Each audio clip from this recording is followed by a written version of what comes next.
I'll take you anywhere. Just tell me I'll be there. We don't need a plan, I like it unprepared. Whatever comes our way, we'll stay there for the day. So dream, dream away.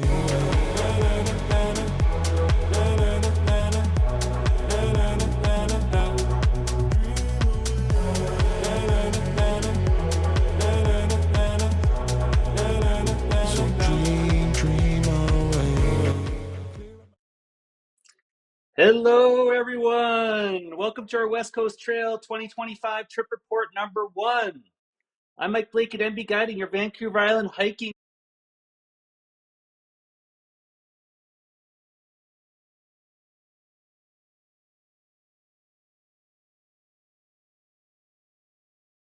Paris, Ontario. Hey, Crean from BC. Barrett from Calgary. Cynthia from Ottawa. Kathy from Victoria. Paul from Chilliwack. All right. Hey, welcome back. Hey, Scott from Red Deer. All right, everyone, welcome, welcome, welcome. So I am here at the studio in beautiful mountain town of Revelstoke, British Columbia. And we are remote on a remote location, and we just managed to get the stream up because, of course, there was a tech issue. And so I had to start a new stream after testing it all day. That's just how it goes. So welcome, welcome to those that made it here. If you're friends are trying to find where this stream is because it's not in the event anymore, just forward them the link from Facebook. Hey, Lori from Edmonton, welcome. Hey, Dave from Courtney, welcome back. All right, well, we've got a couple of our alumni here.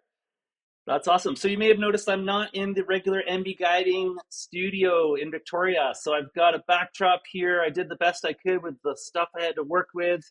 We're trying to replicate what we do back home in the field. So we've just been on the road for a week camping around Kootenay Lake. We were out and around Nelson, before that Kettle River, headed up Kootenay Lake. On the way, stopped at Kokanee Creek Provincial Park for a couple of nights, and then did Kootenay Lake Provincial Park, and then just drove the Trout Lake Highway, all the way up to Revelstoke yesterday. So we are now here because we couldn't get any camping in BC for the long weekend. We're at a dwelling with a roof over our head and internet so that we could do this live stream. Hey, San from Campbell River, welcome. Hey, Rita, good to see you here. Hey, Tammy, I saw Christy was over on the other side here too. Welcome. Hey, Tammy. Hey, Claudia from the Sunshine Coast. Awesome. Okay, yeah, so we're trying to do this ad hoc, kind of piece this all together just with the tools I had in my bag on a trip, and we'll see how it all goes. But we're streaming on Facebook Live, and we've also got a Zoom going. Let's see who's in there. We got a VIP suite on Zoom, and it looks like that's still running, so that's good. All right, cool. So yeah, say hello in the Zoom chat or Facebook comments. Let us know where you're tuning in from, and we'll get started here momentarily. I'm going to show you how to plan the West Coast Trail like a pro. So we want you to participate too, ask lots of questions. You can ask your questions in the comments. Participation in the Q&A is going to be a part of entering the prize giveaway.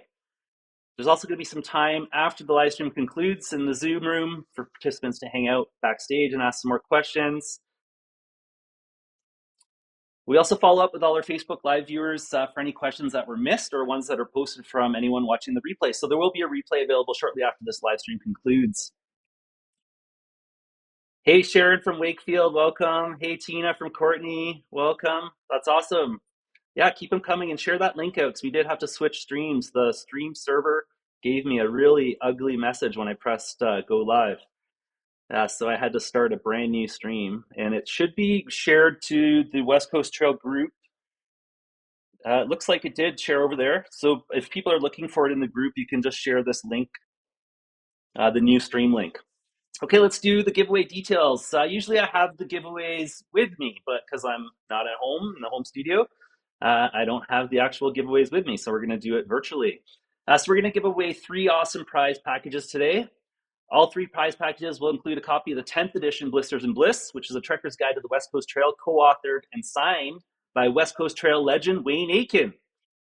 Also, a West Coast Trail slug patch and slug sticker designed by Valerie Burton, admin of your favorite Facebook group, the West Coast Trail Beautiful British Columbia group, as well as the North Coast Trail group and the Juan de Fuca Trail group.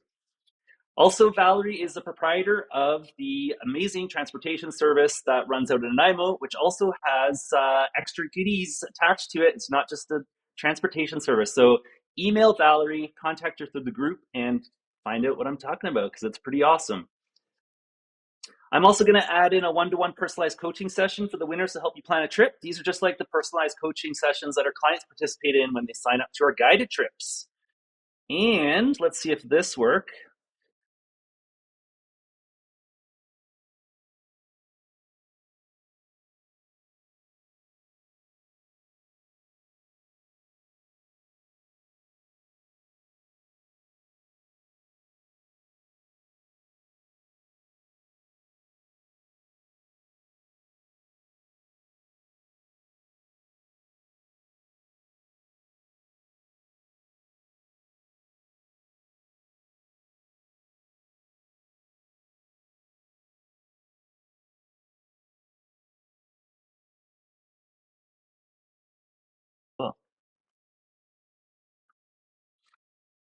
All right, so you want to stick around because I'm going to give you the details on how to win the giveaway towards the end of the live stream.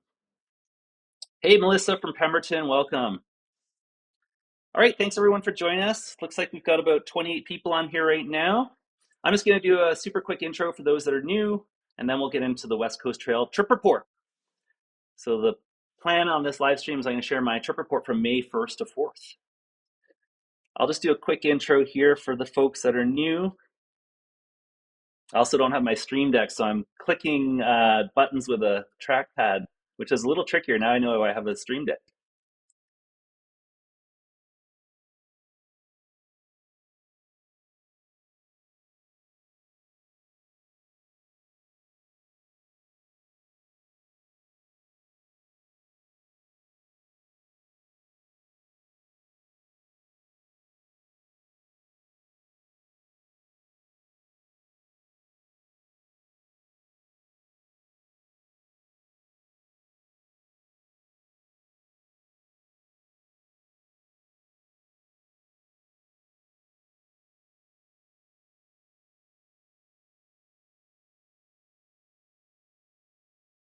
Thanks, Paul. That's great. Any other tech issues that come up? Thank you. Getting it now. Thank you. So the sound is disappeared when I shared a screen. I should have resolved that now. Yeah, if any tech issues come up during the stream, hey, thanks, John. Thanks, everyone. There's about a 10-second delay, and then you'll get sound. So the sound is on now. Tech issues, tech issues. So give me a thumbs up if the sound is on. All right, thumbs are up. So let me just reiterate, I'm at a remote location, and we had a tech issue earlier. I had to start a new stream, and in the process, had to shut down the system and restart it. So yeah, the sound went out when I shared a screen, but that's been resolved now. Any other tech issues, feel free to drop them in the chat. I get to them as quick as I can. Valerie thought it was just her. No. Barrett says no sound still. Let's just see. I want thumbs up and comments that say I have sound while I'm talking, and then I'm going to carry on. Because if you all say I have sound except for one of you, then I'm going to carry on because it's obviously something else then. And there's about a 10-second delay between me talking and you hearing me. That's just inherent. Thanks, Catherine. Thanks. Yeah, there we go. There's some thumbs up. All right. Let's get this going again. Thanks, John. Right on. You guys are such great helpers with my tech. Love it. I got another one. You've got sound. You've got sound. You've got sound. Okay, so let me just get back to where I was here. Just talking about a quick intro here. So Mike Blake here, Association Canadian Mountain Guide, Certified Hiking Guide, living and working on Vancouver Island. You may know me through our MB Guiding website. So that's mbguiding.ca, or our blog, which got trip reports and trail guides on there. Or maybe you've been on one of our guided trips before. Thanks, Colin. Thank you, Claudia. Lots of thumbs coming now. That's awesome. I appreciate that. Yeah, so I've been backpacking for around 45 years and guiding for over 20 of them. I specialize in outdoor education, instructing hiking and backpacking skills like trip planning, wilderness navigation, and risk management. I'm also a wildlife viewing guide, member of the Commercial Bear Viewing Association of BC, and an instructor for the Interpretive Guides Association. My partner Lara and I started MB Guiding together in 2014. So Lara is a big part of MB Guiding as she is the creative director behind all of our online content. So if you go to our mbguiding.ca page and you go to the About webpage, you'll see a little bit about me there. And then you'll see a bit about Lara. So Lara has been writing all of her blog stuff. I gather the data when she's not with me in the field, and then she is our technical writer, and she's also my chief advisor. And I probably heard her say, "Don't do a live stream in a remote location." At some point before this. So Lara's hanging out in the chat too. You can say hi to her over there. And Lara still holds the record for participating in the most MB guiding trips and workshops. And that's probably the way it's going to be for a long time, hopefully. Okay, so let's look though. We've got more people that are really important that make the MB guiding wheel turn. And that's our repeat alumni. Some of you are in the live stream audience right now, so thank you for joining us. But one of our greatest pleasures is sharing trips with repeat trip participants, and they want to experience a new adventure in a different location. So we love it when our alumni return, and we've got some alumni coming year after year. Some have come. I think our winner still is, I think it's Keen Jean, who's like pushing 5 or 6 or maybe 7 trips with us. Yeah, so that's awesome. Hey, yeah, Valerie, congrats to Lara for winning the award. Hi, Lara. Okay, we also got the family of partners. So this is all the important service providers that make the MB guiding wheels turn. So we've got all of our transportation providers, all the different clubs we work with. So I do education work with different clubs on the island. We've got different brands that we work with. The land managers, which are instrumental in providing, the permitting for where we guide. Also, obviously, we've got to have certifications to do this. So the different guiding associations we belong to. All sorts of people involved there. You can just go to our About page and check it all out. Food companies, tourism organizations, all sorts of good stuff there. Authors from different books like Blisters and Bliss and Wild Isle. So lots of people make this happen. It's not just me and Lara. There's a whole community, and then there's all of you too. So that's you're a part of it all too. So thank you. All right, let's get back to me here. And let's see what we got on the agenda here. So this is going to be freestyle. I've got a bit of a program here, as you can probably tell, a couple of points here and there. But really what I'm going to do is I'm going to share my trip report with you in a really freestyle, casual way. And any questions that you have while I'm chatting, I'm going to keep looking over at the comment feed here. So just pop your questions in the comments and I'll do my best to get to them right away. Lots of thumbs up. Thanks, everyone. Yeah, so just a reminder that in the comments, that's going to be your ticket to get into the live stream giveaway. So add your questions in there. It's going to be part of entering the prize giveaway. And just remember to use your personal Facebook for commenting. That would be appreciated too. Okay, so that way we can see your face. Awesome, so let's go. Let's check out my solo recon trip on the West Coast Trail from May 1st to 4th, 2025. So let's go back over on screen share, make sure the audio is going. There it is. All right. So the first thing I did to plan my trip, well, I went into all the resources I used to plan all my West Coast Trail trips, which you can find as well on our blog here. And the most important resource of all is going to be that Parks Canada page. You got to get to that Parks Canada page, the West Coast Trail page. So let's just pull that up for you. So this is the West Coast Trail, Parks Canada's official page, Hike of a Lifetime. This is where you're going to see all your advisories, trail conditions, closures, human-wildlife interaction reminders, all sorts of stuff here. But this is a really good way to start your planning. There's a couple of videos in here. So I went through all this. I checked the advisories. The big thing that jumped out for me before I started the trip was that the southern end of the West Coast Trail sustained significant damage over the winter. So there was a lot of damage out there, but the trail did open on May 1st as scheduled, and I hiked it with several other keen hikers. And wow, did we ever have one of the best May 1st starts that I can remember? Because the last three I've had sun every May 1st, so it was pretty awesome. And yeah, the this page here is what gave me the information, and then I followed up on it. I went and looked at the trail conditions, and I talked to Parks directly to get some information about these closures. So the big closure deal was that the ladders.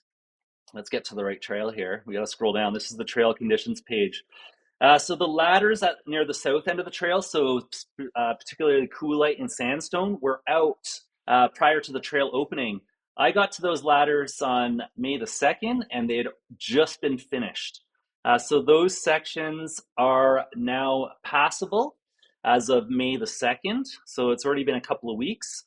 I talked to the engineers on trail. So there's different groups of people helping fix the trail. There's the First Nations bands. There's three of them that work 25-kilometer sections along the trail, and they do a lot of the trail maintenance and help with a lot of the repairs. And then there's also the Parks Canada engineers that they also bring in that build structures that work in collaboration with the Trail Guardians. And the engineers that just finished the bridge there, the ladder sections, just I was getting to the bottom of them. So I think that's pretty quick.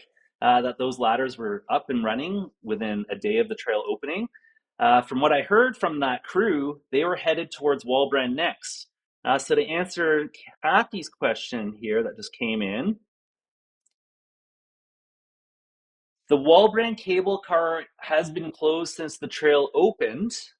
And the crew has moved north of the cable car, the last I heard, and they're working on that section. The section north of Walbrand Creek towards Vancouver Point was the most heavily damaged, and the bypasses along the coastal section. So the cable car is closed so that people don't access that closed section of trail. It's not the cable car that's broken. It is the, oh, just got a little sound check coming here. I'm just going to mute that there. We have some Zoomer coming in on their audio, which is going to come onto the live stream. So I just muted that. Yeah, so the ladders are fixed. I saw them. The cable car is closed at the last I heard until all the boardwalk and ladders are fixed north of Walbrand. So the workaround is that you need to hike along the coastline, which means that you need a low tide on Walbrand Creek to cross it safely. You could go moderate tide, but the main thing is if you shoot for the low tide, you're going to be guaranteed success with a low flow of the creek. So that's important to remember, that the creek is only passable with a low flow and a low tide. Ideally, I heard people going on a higher tide, like a mid tide with a low flow, and they were getting through it a little bit deeper though. I was up to my shins, and I felt completely confident going through that flow on that low tide. It was an easy crossing, I would call it for myself. But I think what you want to avoid is going across on a moderate to high flow. And you definitely don't want to cross it on a high tide because you'll be swimming. It's a 3-meter tide there. So yeah, the cable car is closed as far as I know. And Tammy, to follow up on the same thread, I'm going to predict that it should be done by July, because they started working on it before I got on the trail, before May 1st. And they had a lot of work already done. So I imagine it's a top priority for Parks to get in there. Jen, yeah, great news. It's good news. Things are moving along really quick. I was impressed with how fast things were moving along when I was on the trail. Oh, Corrine, just to follow up, yeah, I think we covered that one. Yeah, it should be going. The cable car, I think I clarified that. It's not the cable car that's broken, it's the section of trail past it. Parks doesn't want you going on the cable car because there's no way past it. So the cable car is closed, so you don't access that. Susan's wondering about the rope situation. So this is all tied in with the same kind of theme here. Yeah, so the ropes, there were no ropes because the ladders had been replaced already when I got there. So yeah, there weren't any ropes. It was all, the ladders are replaced. They should update this. Let's just see actually if there's a date on it. Yeah.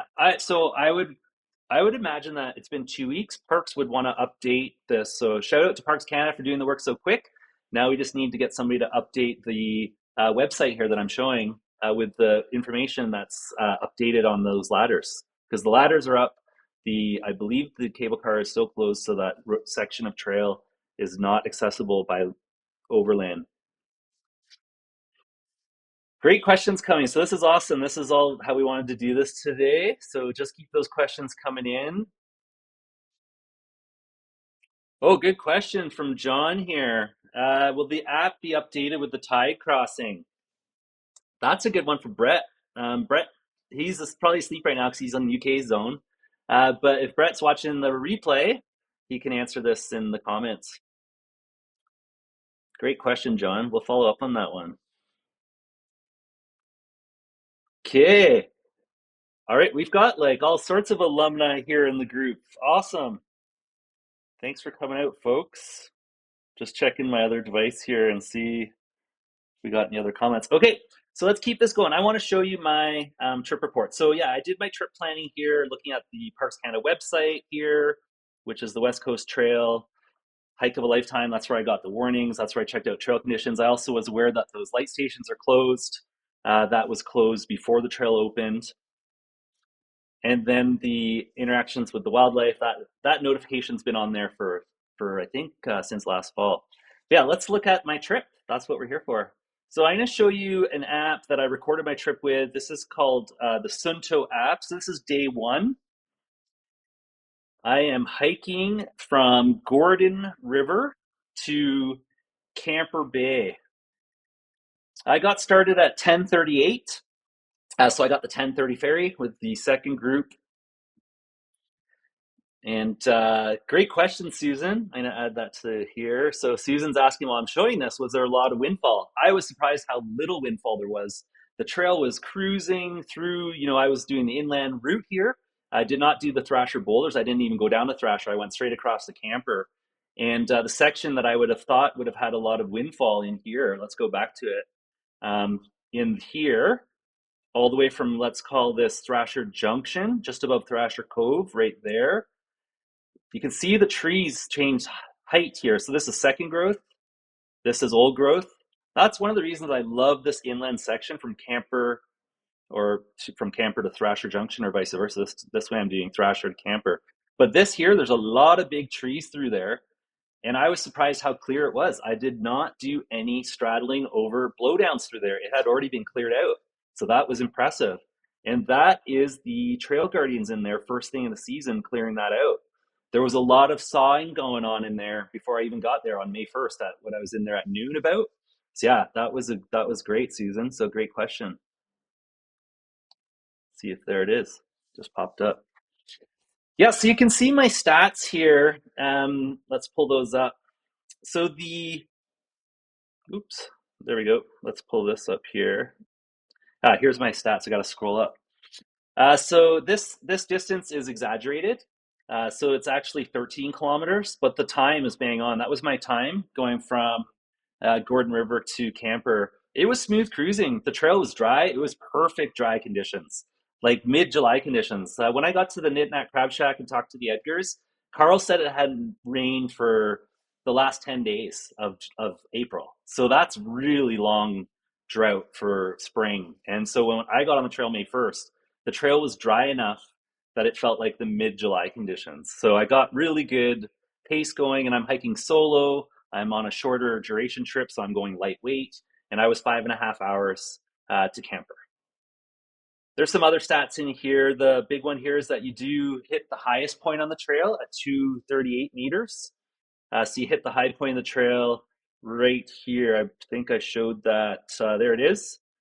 It's around 238. That's just what the Sunto app collected. It's within a few meters of that. The official, I think, is 235 or something. But yeah, that's the high point, and then you get down to sea level. Obviously, you start and finish at sea level.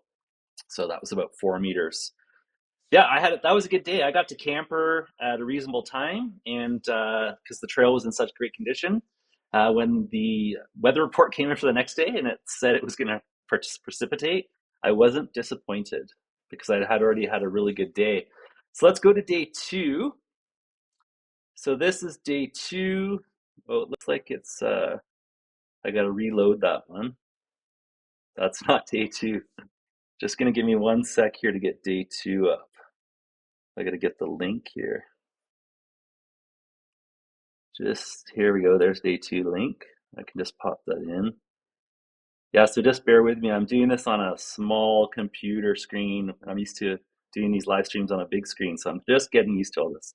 I need to put the right link in here. That's it. And I got to make sure I take off the privacy protections, or else it does this weird graph, which I don't want. So this is day two coming up here in this moment. So May the 2nd, you can see here, this day I got started earlier because I was already on the trail. I didn't have to wait for a ferry. I got started at 6:59 a.m. I wanted to beat that 7 o'clock alarm when it was time to go. So quick breakdown of camp at Camper Bay and on the trail. I made good time on this day as well. It was tougher conditions though, for sure. Thanks, Valerie, for adding that in there. So check out the comments and you can see the transportation and accommodation service that Valerie offers out of Nanaimo. That's awesome. Thanks, Valerie. Yeah, so this day was longer. So this was day two. This was camper plus.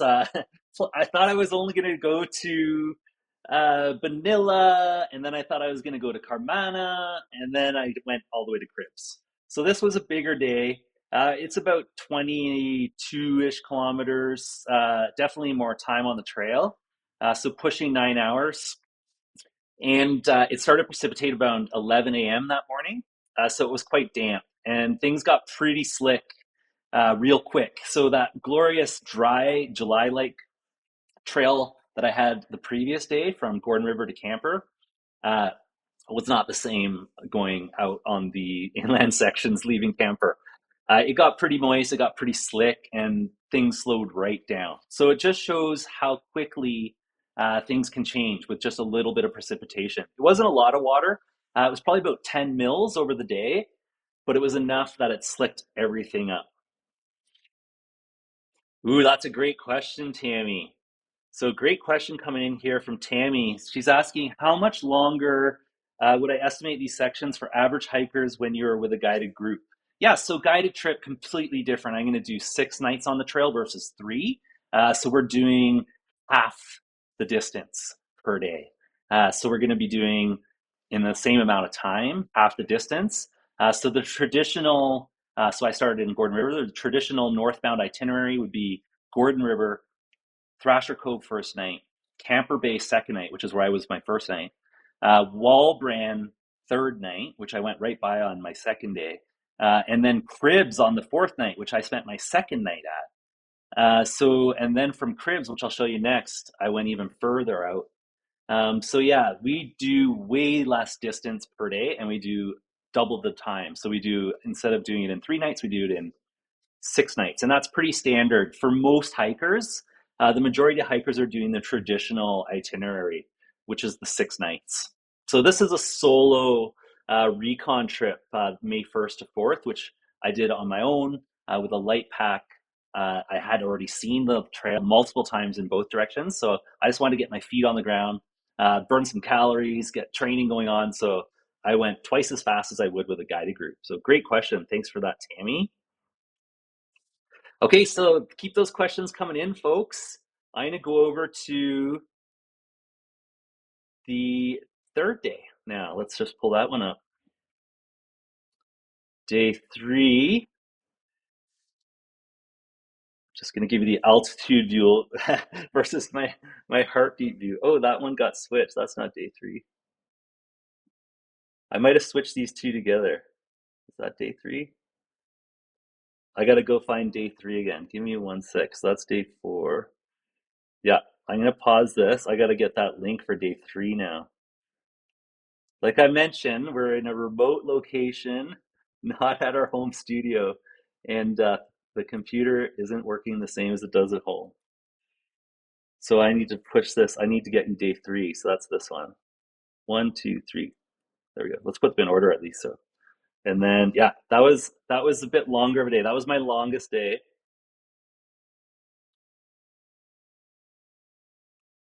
Oh, that's that crazy thing I said would happen if I didn't reduce the privacy.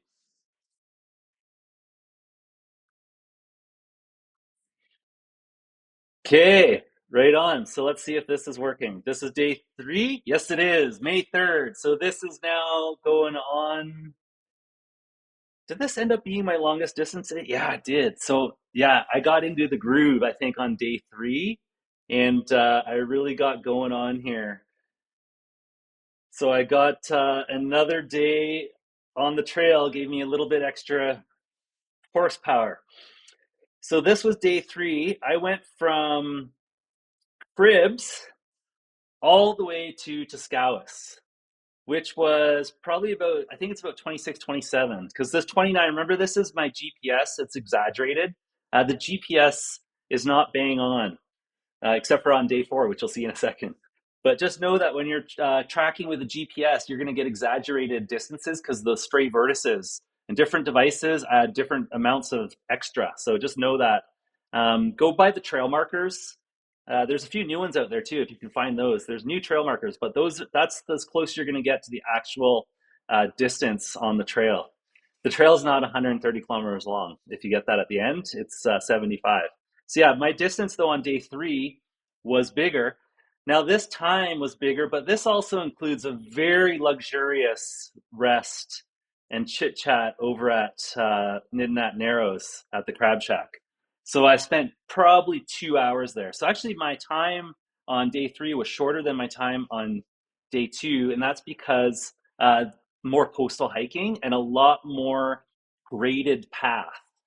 So coming into Tuscalwas, you're coming up from the beach at Trestle Creek, and you get on. It's around kilometer 20.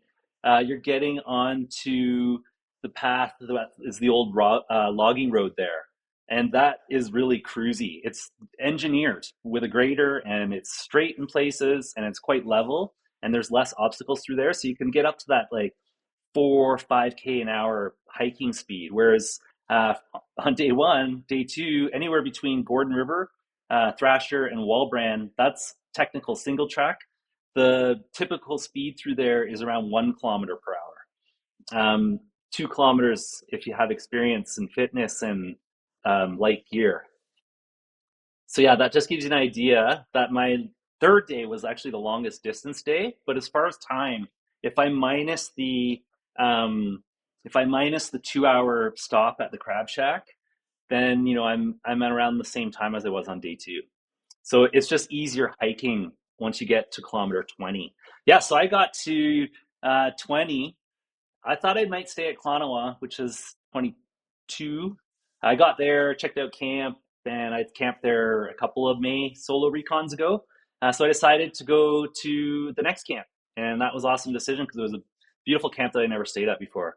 So that was a really great day, and that set me up really nicely for that last day. So let's just look at that. You can see that longer day. I'll just rewind here. So this is coming out of Cribs. I got the low route, so the coastal route all the way around Dare Point. Got along the Chiawat Beach, which was awesome. Crossed the Chiawat River. This is all coastal, a bit of inland section there, heading out to Midnight Narrows, where I stopped for 2 hours. So this section here, there's some nice cruisy trail in there as well. There's little chunks of trail around Chiawat, Cluse, through there where it's a nice path. And then there's multiple kilometers of boardwalk cruising along here just before you get to the Crab Shack, Nitnat Narrows. Yeah, and make sure you leave time for that because it's easy to get swept up in the Crab Shack experience and spend multiple hours there. So I was there for 2 hours, and then I got going again really slowly. I ate too many potatoes and too many carbs, potato chips and baked potatoes, plural. And then slow moving through here, but then back onto the beach. I just miss Susiat Point. Like I could have squeezed through, but the waves were lapping in under the cave. I could have squeezed through, but I decided to take the safer option because I was solo and went up and over the point and then back on the beach. Got to Susiat Falls, and right when I got there, the first really big group that I'd seen on the trail, so a school group, in May, June, and September, you get school groups of 18 people coming out on the trail, and that group of 18 was there. So I just kept going, and then I kept going. I didn't want to camp with so many people because it was May, and there's lots more space if you go to the more remote sites or the ones that are off the main groove. And then I got into past Klanawa and then kept going to Chikawas, which was awesome. Okay, so let's just see if there's anybody popping any more questions. Are we still alive? Are we still going?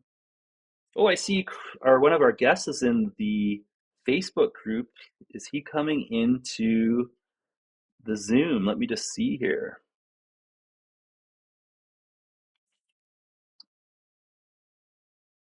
Just doing some tech checks here.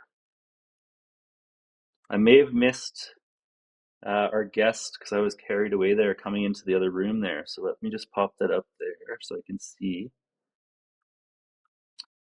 You might want to try again there, Cragen. I see you're in the Facebook group, but if you want to chime in on the Zoom group. Oh, Lori's got a good question here while we're figuring that out. Yeah, I'm gonna do one more day. And then this question will be perfect for the end of this day. So I'll do the last day. This is my final day on the trail. So this is my 4th day. Let's make sure that's the right one. Yeah, May 4th. All right, we finally got one right here. Okay, so this was a quick start. Get going, 6:50 a.m. I'm at Chikawas, and I need to get to the trail shuttle, which is at 1:45 p.m. So I pretty much got going right away and just kept going. I was out by noon. So this was probably my fastest pace. And this is just, oddly enough, did clock the distance that's on the trail markers to the meter. When I got to the end of the trail, I checked that my watch, and it said, yeah, you just did 17K, which is what I was supposed to have done. So 5 hours out, 5 hours, 9 minutes. I had over an hour at Pachina before the bus. So I went and found the Pachina showers and had a really nice long toonie shower. So toonie for 4 minutes. I think I put in 3 toonies, so a toonie for each night I was on the trail. So I had a 12-minute hot shower there, which was awesome. And I had this magic bag in my backpack that had clean underwear, clean socks, and a semi-clean t-shirt. So that was awesome. Hey, Craig, and I see you just popped into the Zoom room. That's awesome. Is there any way you can change your name on your end from Zoom user to your actual name? If you could, before I bring you in, that'd be awesome, just so people can see who you are. And that's great. So our guest is coming in here. I'm just going to do some more questions, but just wanted to show you that last day on the trail. It was super quick. It was the best part of the trail as far as conditions too. It dried out again, so we only had 1 day of rainfall. Paul's asking about how much rain. 1 day out of 4, and then it dried out on day 3, and then it got really sunny by day 4. I was hiking on dry trail again. So my last section there, coming from Michigan, right about there. Except for this mud pit. There's a heavy duty mud pit right here. Right there. It's probably the worst mud pit on the trail when I was on the trail, right up coming out of Michigan. I got the most mud on me anyway. But then up here, when you start going up the hill to Pachina, the old Pachina light station, up the hill there to the high point, the trail started getting really dry, and the whole way back to the beach at Pachina Bay was dry. And then I finished off on the beach because I got the low tide route and missed those last sets of ladders there. So that was awesome. Yeah, so that's the trip report, folks. That's my May 1st to 4th. There you've seen all 4 days now. And I showed you at the very beginning the tools I used to plan the trip there, which if you haven't seen our trip planning live streams, which I do before I actually get on the trail in May, we did several this year. Just go into our live videos on our Facebook page, and they're in there.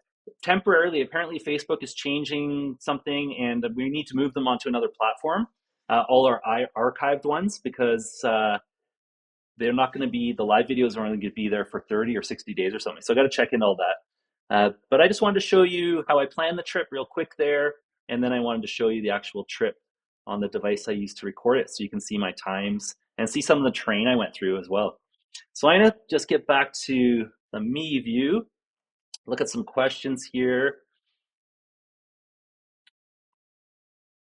Let's get rid of that one. Oh, great question, Jen.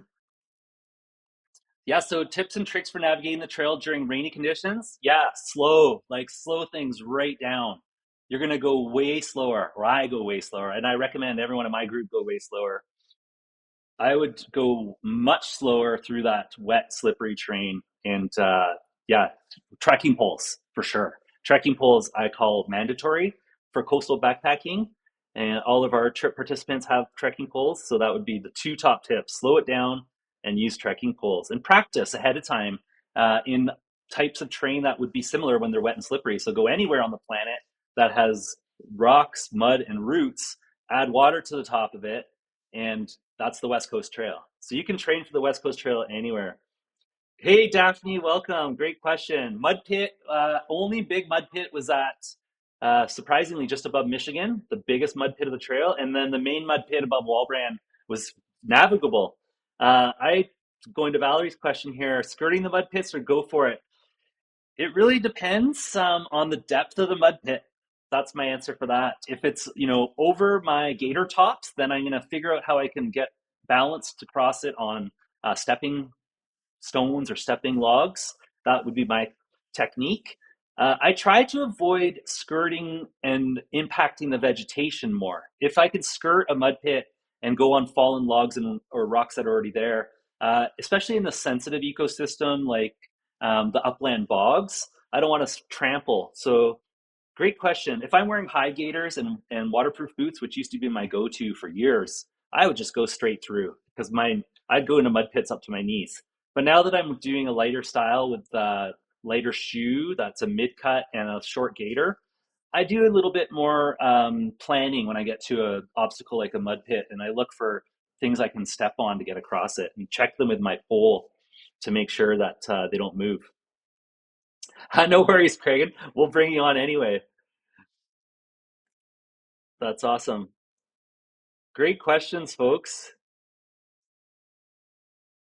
Oh, great question, Scott. This is great. Yeah, so you're staying at the Crab Shack with four kids.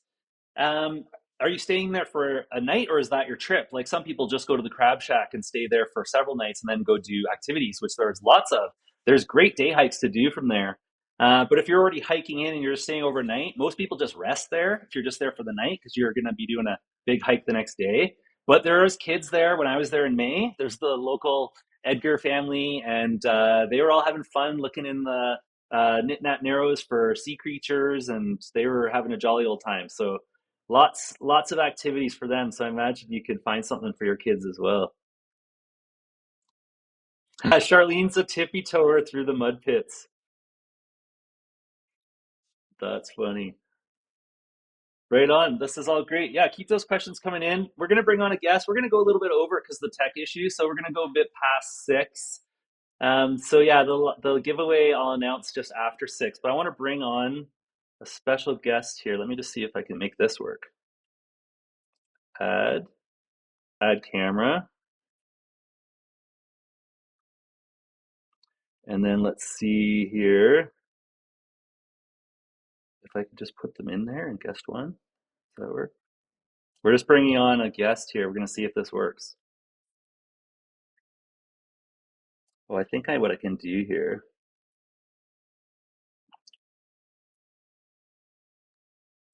Guest one. I'm just going to see if this works and see if we can get our guest on. So just bear with me. There's guest one. Let's see if we can just do this. Okay, well then they just need the video. So once they get their video on, then they should be asked to start video, asked to unmute. You're seeing the back end here, folks, of how things work when I'm doing a live stream. We're just trying to get on a guest. Okay. Rita, that's very funny. Yeah, so that was a motto, follow the follow the Hello, leader. Oh, hey, I hear you. Hey, I Mike. So hear I'm Mike. I'm I hear doing this through the Zoom. Should I try and do this through No, you're good. I'm Facebook? gonna bring you on. No, just one sec. I'm gonna bring you on here in one sec. Okay, I don't see sorry. your I see you're good in Zoom, and I just need your camera to come on. Ask to start video. I'm just asking you to start your video. So you got to turn on your video in Zoom. I would just turn off your Facebook feed so it doesn't echo back. Yeah, there he is. Nice. Hey, Craigan. Hey guys. Welcome. Hey, folks, this is Craigan Folger. He's our special guest, a surprise guest. Just bring him on. He was out playing golf in Montana with his family, and we managed to squeak him away for a few minutes just to say hello. And also, All we done. have good for you, good for you. That's good. I'm glad that it all worked out. So, welcome, Craigan. So, folks, this is an announcement we've been kind of teasing for a while, and we're finally ready to drop the ball on it. And we've been planning for months and months. And now we're going to let you know, our audience, our fans, our followers, our alumni, all the people that watch our streams, that Craigan will be joining us for our first guided trip of 2025 from June the 2nd to June the 8th for his West Coast Trail redo. So, welcome, Craigan, and we're glad to have you on board. And it's going to be awesome to do a guided trip with you, Craigan. So, why don't you just give us a little short story about, for the folks that are new, why are you coming back to do the West Coast Trail? First of all, why Okay. would you ever want to do it again? But second, first, and then maybe just give a little short summary on what happened in 2023. Well, first of all, it is one of the greatest and most beautiful, amazing hikes in the world. So that's why I would always come back with a generous invite from Mr. Mike Blake. So yeah. So for people that don't know, and this really, I'm just the messenger. This is based on a lot of amazing human beings. Um, so 2 years ago in 2023, I was, of course, part of this page, and I got my eyes set on the West Coast Trail. And I did all my training and all the hiking here in Utah. We've got, the Great Wasatch and Uinta Mountains. So a lot of good places to work. And Mike's been down here too. He knows this. And I got my pack all good and ready. It was a Formula One light. Everything's great, dialed in. Got on the airplane, got off in Victoria, no backpack.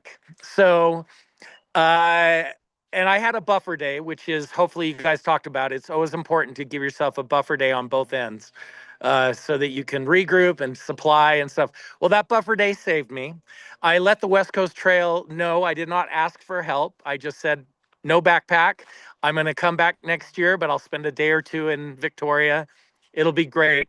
And a bunch of people rose up, several in particular, and said, that's unacceptable. We will come to you in Victoria. And between Wayne Aiken and Mr. Michael Anderson, two of the big hitters here on this trail, they came together and they helped this poor Utahn out and got a pack put together.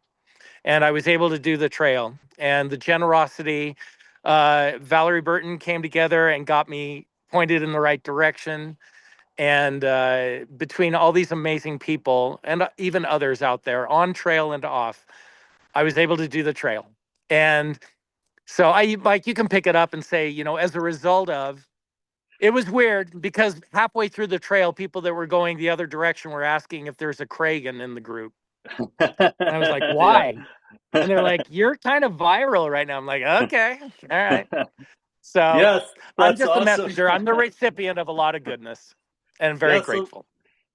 I'll pick it up for sure from there because I was on the North Coast Trail during all this, and I had no cell, no internet, so I had no idea what was going on. But when I got back to Port Hardy, my channel was lit right up, and I was like, "What's going on?" And then I get this link to a CBC News article, and then somebody sends me an interview with you, and I'm like, "Holy cow! What did I miss? This is a big deal."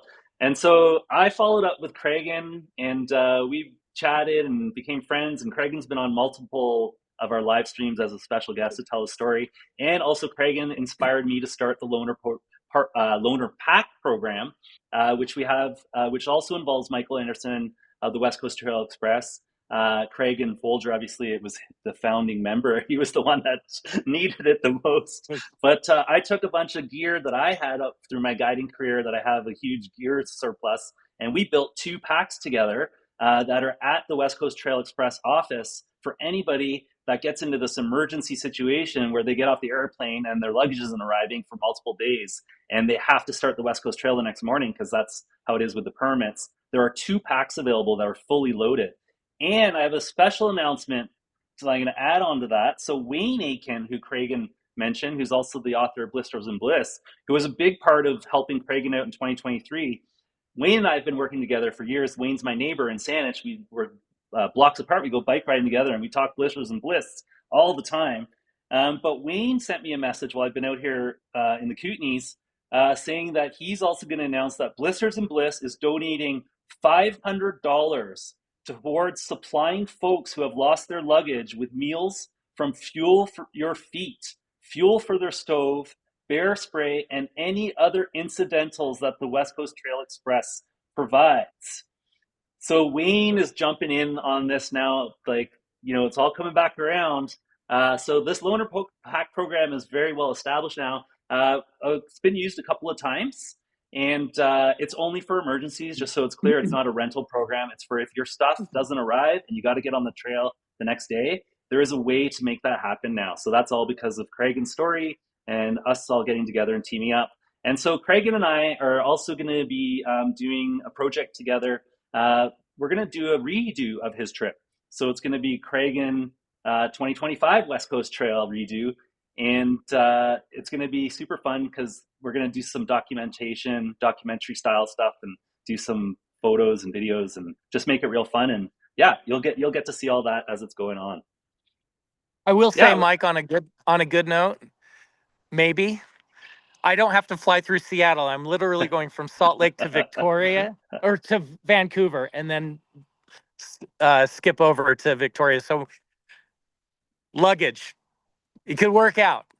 That's awesome. Yeah, I have a pretty good feeling that it would be really crazy odds for it to happen twice in a row to you.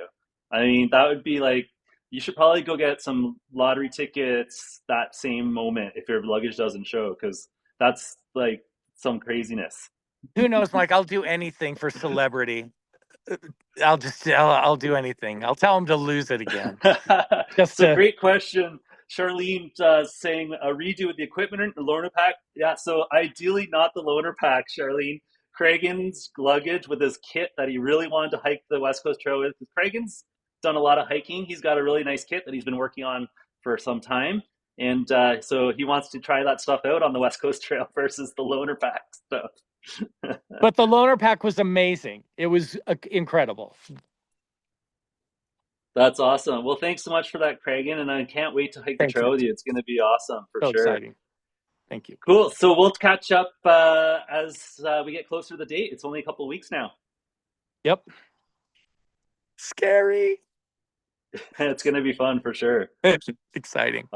Awesome. Thank you, Craigan. Well, thanks so much for jumping on. I'm just going to get Thanks back. For having We're me. just at 6:00, and we're going to do the giveaway. And yeah, if you want to, Valerie's in the Zoom room. If you want to hang out in there, if you got to run for your next golf tourney. Nope, I'm done. I'll be here. Oh, question here from Mary Lee. Just before you go, did the backpack ever arrive? So I landed in Salt Lake, and they notified me that my pack was arriving 20 minutes after I arrived in Salt Lake on a different flight. I even videotaped it. I'm standing there, and out it comes, untouched, perfect, untampered with. Oh, man. What a story. Good question. That's great. Right on, Craig. Okay, well, thanks so much for joining us and taking some time out of your busy family weekend. And yeah, we'll see you soon. Yep, I'll be on the Zoom. Okay, everyone. So that was Craigan Folger, and just wanted to give you a heads up on the Loner Pack program. We maybe have to change the name for that because it's a bit of a tongue twister. So I'm gonna see if we can come up with a Better program name, LPP. Let's call it LPP. Hey, I thanks, like it. Barrett. Colin says, happy trails, Cragen. Right on. Okay, folks. So yeah, that was the live stream special bonus feature. And I'm glad that this actually worked out the way it did, because it's definitely taught me a few things about doing a live stream from a location that I'm not familiar with. First of all, to make sure I have multiple backup streams set up ahead of time. But it did work out. I got on, and it looks like we've held on to about 30 of you throughout. So we didn't drop too low. We got 28 now, so that's pretty good. And yeah, that's how what I want to do. I wanted to share the West Coast Trail May 1st to 4th trip report that I did, my solo recon trip with you. And I also wanted to introduce you to Cragen if you hadn't met him, and let you know that we're going to be hiking the trail together, and then also remind everybody about that loaner pack program that we have. So if you need it, just let us know.